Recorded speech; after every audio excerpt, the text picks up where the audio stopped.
Comme vous le voyez, tout d'abord, voici l'environnement.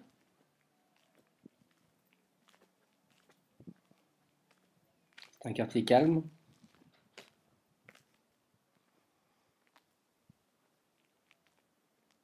avec une rue en impasse.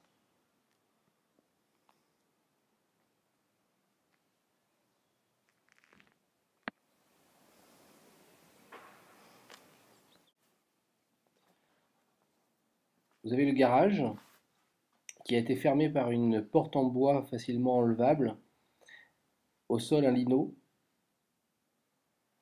des placards sur le côté, et le fond du garage a été aménagé en cellier. Il est très facile de retirer la porte, ce qui peut permettre de rentrer une voiture. On voit ici le loquet pour ouvrir la porte. Il y a aussi la possibilité d'ouvrir la porte, rentrer la voiture et de refermer quand on ne veut pas rentrer la voiture. Ici, vous avez le salon et la pièce de vie, un accès sur l'extérieur. À l'emplacement de la télé, il est facile de mettre un poêle.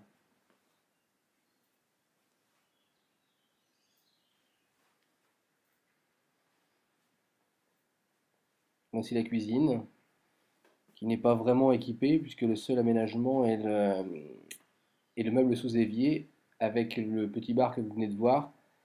Ici, vous voyez la charpente, qui est apparente avec un lambris, de l'isolation au-dessus de lambris, et ensuite la brique. On voit l'épaisseur de l'isolation à travers le Velux.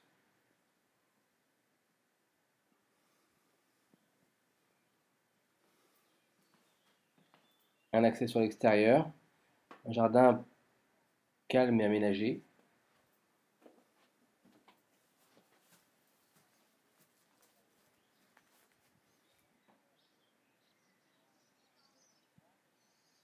Un mobil-home que vous voyez au fond, on est sur le fond d'un camping. Ici, c'est un cabanon et la véranda.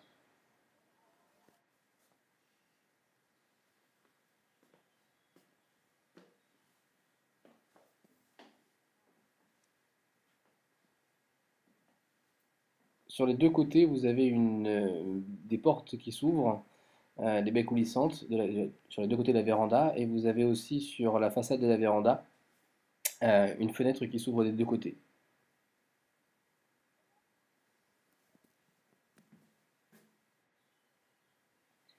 Les chambres, la première chambre est avec placard. Elles ne sont pas très grandes, mais on peut y mettre aisément un lit de 140 et une armoire. Les convecteurs sont pas de première fraîcheur. Les ouvertures sont en double vitrage d'époque, des années 80. Vous avez la deuxième chambre, à peu près identique à la première, à la différence qu'il n'y a pas de placard, euh, mais il y a la place pour mettre une armoire que vous voyez maintenant.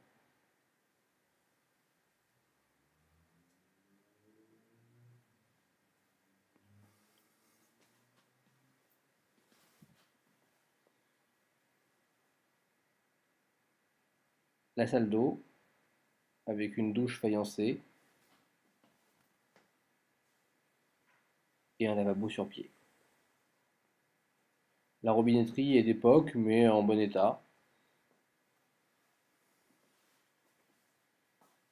et le WC est d'époque aussi.